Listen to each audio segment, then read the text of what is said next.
Well, welcome to lesson 4 of our study, where we are right now in Exodus. Before we dive into our text, I want to set the stage for what we are actually dealing with here and read to you an ancient Egyptian historical account written to describe the life of Hebrew slaves. It says, "He is dirtier than vines or pigs from treading under his mud. His clothes are stiff with clay. His leather belt is going to ruin. Entering into the wind, he is miserable. His sides ache since he must be outside in treacherous winds. His arms are destroyed with technical work. What he eats is the bread of his fingers, and he washes only once a season. He is simply wretched through and through." That is from the Satire of the Trades. So at the end of last week's text, we read, "And the people believed, and when they heard that the Lord had visited the people of Israel, and that he had seen their affliction, they bowed their heads and worshiped." Now, for the first time in a very, very long time, the Israelites had hope. Hope that the stories that they had heard all of their lives about the promises of God, the covenant that he had made with Abraham, was actually true. They had given up, and I think that we can understand why, and we might have done the same. God had saved them once as Joseph paved the way for them to go to Egypt and escape the drought, but would he do it again? They weren't sure if they could trust Moses. He was 40 years old when he left with the target on his back, and now 40 years later, he is making these great promises. They had been disappointed for so long, but after listening to Aaron, one of them, and seeing the fantastic signs, they might be able to let down their guard. But I'm guessing they thought their relief would be immediate, and that wasn't the case. It would take a lot of trust and a lot of patience for both Moses and Aaron and the people, and that was going to be a challenge. But isn't that what we all kind of go through as well when we need to trust and have patience? So as we go through our text, we'll see how Pharaoh did his best to put mistrust of Yahweh in the heads of the people, and how God reminded them of who he is and helps them cut through Pharaoh's lies, and how God has chosen the right men to fulfill his first step of getting his beloved people to the land that he had prepared for them.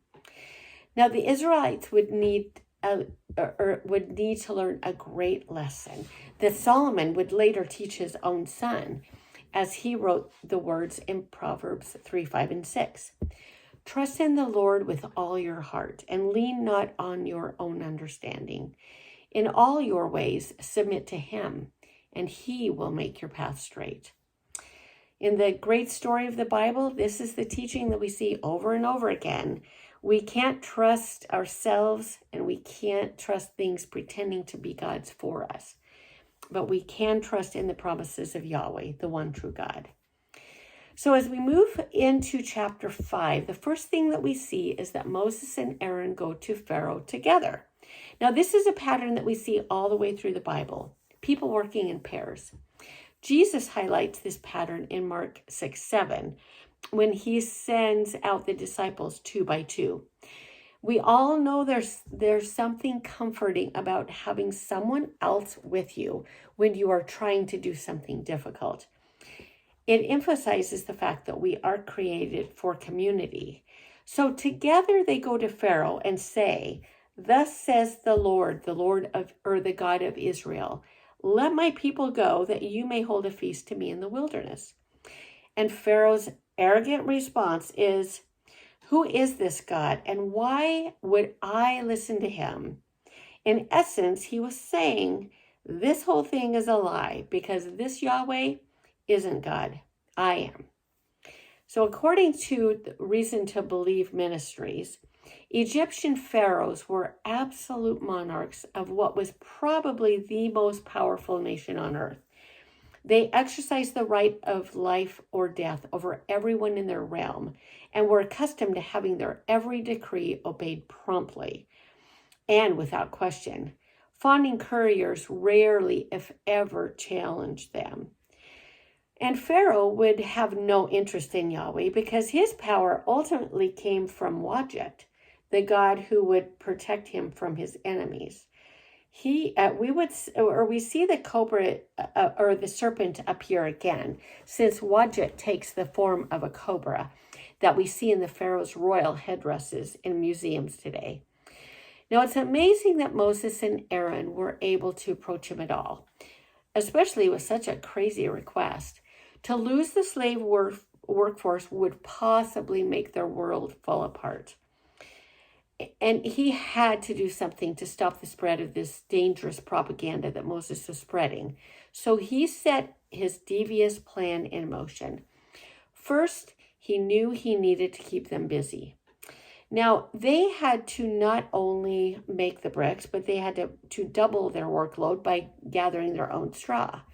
Pharaoh viewed their idleness, as he called it, or regular heavy workload, which we had described earlier, as a problem, since it gave them time to think about such luxuries as worshiping their God. He knew that busyness would be one of his greatest weapons. He didn't want them to have rest, but it's really interesting that rest is exactly what God demands from them later, since it is an important ingredient in their worship. Now, Jesus tells us in Mark 2:27 that the Sabbath was made for man, and that as we rest physically, we are freed up to rest spiritually. Now, I've been struck by how Satan knew that busyness would be a deterrent for them, and it certainly continues to be a deterrent for us. Now, the second weapon that Pharaoh employed is division. He intends to scatter the people as they gather straw, as the king before them scattered them in building storehouses in different areas. They both knew that a unified people could cause problems. So now we saw what unity could create in Genesis in the story of the Tower of Babel. And this time it's being used against the people. Not only did he scatter them, but he caused division by placing their own people as taskmasters over them. As the people couldn't keep up with the workload, the taskmasters were the ones who were punished. And they were no longer supporting Moses' message of freedom. Things were falling apart and everything was worse. And Moses and Aaron are the ones to blame. These Hebrews no longer trusted the message had come from God and are now demanding that God judge Moses and Aaron for their recklessness. But God had been clear that Pharaoh was not going to be receptive to the demand and that things would get worse before they got better. It would even go so far that Pharaoh's own firstborn son would have to die. But in the frustration of it all, Moses even lost sight of God's promise and the fact that he was not going to, or things were not going the way that he thought that they should go. He turned his frustration toward God himself in saying, "You have not delivered the people at all." Now, we can judge Moses for this, but I think that we fall prey to this frustration more than we admit. Our relationship with God can become transactional if we're not careful. We can be deceived into thinking if we do A and B, God will be obligated to follow through with C. We can fool ourselves into thinking that a life of obedience results in a life of ease. We don't like the unfairness of life and don't want to suffer because of it. But we don't always think through how unfair it was that Jesus had to suffer so that we could be free from the eternal effects of this life in a broken world. Life in slavery seemed unfair to God's own people, and they had a hard time realizing what Paul teaches in Romans 8:28, that God uses everything to accomplish his plan, even difficult things. Now, we will learn right along with Moses and the Israelites that we can trust God to make good on his promises eventually. Now, I love the beginning of chapter 6 because even though Moses accused God of not following through, this is the moment that God had been waiting for. Pharaoh's arrogance and audacity in thinking that he was more respectable than Yahweh was the tipping point. And God said, "Now you will see what I will do to Pharaoh. And not only will he allow you to leave, but he will force you to leave. And not only leave, but we know that they will take all the riches of Egypt with them, which will ultimately be used to furnish the tabernacle in worshiping God." So this is the ultimate payback. Now, verse 5 in chapter 7 tells us that ultimately all the Egyptians will end up knowing that he is God, even if Pharaoh doesn't want to admit it. Now, chapter 6 is where we see the famed list of the I statements of God. So starting in verse 2, we read, "I am the Lord. I appeared to Abraham, to Isaac, and to Jacob as God Almighty. But by my name, the Lord, I did not make myself known to them. I also established my covenant with them to give them the land of Canaan, the land in which they lived as sojourners.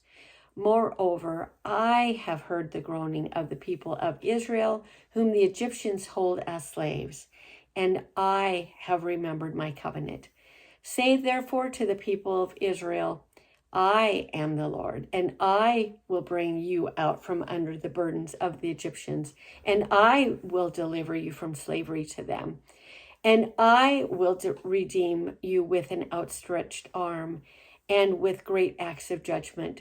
I will take you to be my people, and I will be your God. And you shall know that I am the Lord your God, who has brought you out from under the burden of the Egyptians. I will bring you into the land that I swore to give to Abraham, to Isaac, and to Jacob. I will give it to you for a possession. I am the Lord." Now, this is quite a contrast from the words that we hear from Pharaoh when he says, "Who is the Lord that I should obey his voice? I do not know the Lord, and I will not give you straw, and I will not let Israel go." Now, we shouldn't even be surprised since Satan has I statements of his own. In Isaiah 14:13 through 14, it says, "For you, Lucifer, have said in your heart, I will ascend into heaven. I will exalt my throne above the stars of God. I will also sit on the mount of the congregation in the sides of the north. I will ascend above the heights of the clouds. I will be like the Most High God." Now we will continue to see the eyes of Pharaoh as he lives out the eyes of Satan, and we will be shown the truth of what is said in 1 John 4:4 again, that he who is in his people is definitely not greater than who is in the world. Now, we've talked about how the story of Exodus points us to Christ and how the writings, concepts, and themes connect the Old and New Testaments for us. So I want you to hear that Jesus has I statements of his own. Jesus says, "I am the bread of life. I am the light of the world. I am the gate for the sheep. I am the good shepherd. I am the resurrection and the life. I am the way, the truth, and the life. I am the true vine." Now, what a wonderful reminder that the God of the Old Testament is the God in the New Testament. The covenant God made with Abraham, found in Genesis 15, is where we find the power of this connection and how it all plays out in the storyline. Now, it's a strange scene for us with animals being killed and cut in half, Abraham falling asleep, being totally unaware and uninvolved in the process, and a smoking pot and flaming torch passing between the pieces. Now, this kind of covenant or binding agreement is unfamiliar to us, but it wouldn't have been for the Hebrew reader. They knew that this kind of binding agreement, the two parties understood that whoever broke the agreement would suffer the same demise that the animals suffered in the making of the promise. Now, to us, it sounds like something that the mafia would do because it sounds really intense. But they understood that God was saying, if either one of us is not loyal to this covenant, then I will suffer the consequences because I already know that you will not stay true to it. I will pay the price for you to be freed from the guilt of breaking this covenant. And praise be to God, that is exactly what he sends his own son to do. Now, this is the covenant that Israelites were relying on, and these I statements reminded them of it. It's what we rely on as well as Jesus continues to fulfill the promises of God. Now, Moses had some I statements of his own, and we hear them repeatedly as he says, the people have not listened to me. Why would Pharaoh listen to me? And I have unclean lips, so how can I be any use to you? So in chapter 7, God has to remind Moses again about who is doing the work. 1-7 says, and the Lord said to Moses, see, I have made you God to Pharaoh, and your brother Aaron shall be your prophet. You shall speak all that I command you, and your brother Aaron shall tell Pharaoh to let the people of Israel go out of his land. But I will harden Pharaoh's heart, and though I multiply my signs and wonders in the land of Egypt, Pharaoh will not listen to you. Then I will lay my hand on Egypt to bring my hosts, my people, the children of Israel, out of the land of Egypt by great acts of judgment. The Egyptians shall know that I am the Lord when I stretch out my hand against Egypt and bring out the people of Israel from among them. Now Moses and Aaron, it says, did just as the Lord commanded them. So they were figuring out exactly who was in charge. And even though Moses felt completely inadequate in his own strength, he was starting to see that they were the right ones for the job that God had designed for them to do long ago. Moses interrupts the flow of the story with a genealogy that seems to come out of nowhere to us, but it would have been important to the Hebrew reader. Now, they took great pride in their family heritage, and in them, they found both their identity and their inheritance. So Moses is clearly making a point. So when we track the family lines of Reuben, Simeon, and Levi in particular, we see again that God works through very flawed people as we study the scandalous stories of these three sons of Jacob. And we see the distinct line from Jacob to Levi, to Kohath, to Amram, to Aaron, and Moses. Jacob, or as he was known as Israel, was a key character to the Hebrews. So Aaron and Moses would be like royalty. And we also know from Genesis 28 that Jacob was included in the promises of land, descendants, God's provision, and protection. They may not feel humanly qualified, but they are definitely spiritually qualified. They find their identity as partakers of the covenant and as distinct children of God. Now, this also reinforced the security of their inheritance. Now, as Jacob blesses his 12 sons and 2 sons of Joseph in Genesis 48 and 49, they are set to step into the inheritance of the territories that we find played out in the book of Joshua. Land meant security, and they would all find a place to call home in this wonderful new world. All because 2 brothers who trusted in the familiar saying, God doesn't call the equipped, he equips the called. So We too find our identity and inheritance in this very same covenant that the Israelites based all of their hope in. But our family tree is through the line of Jacob's son, Judah. Another pattern we see in Scripture is the reference to lions. We saw them a lot as we studied Daniel and Revelation, and the genealogies that we are given in Matthew and Luke leads us from Adam to Judah to David and right to the line of Judah himself. Revelation 5:5 says, "Weep no more, behold, the Lion of the tribe of Judah, the Root of David, has conquered." Now, we don't have to worry about dictators or even ideologies that disguise themselves as gods, because we know the I Am, the one true God, and he works through the right people to accomplish his plans. So remember, we also have a part in helping God's people and plans to flourish. We can do so because our identity is also found in him, and we have a future inheritance that makes everything in this life worth bearing. Throughout the book of Exodus, we'll see how he patiently helps the Israelites understand these things as we learn right along with them. Because as we will see, we too can trust the promises of God. All right, we'll see you next week.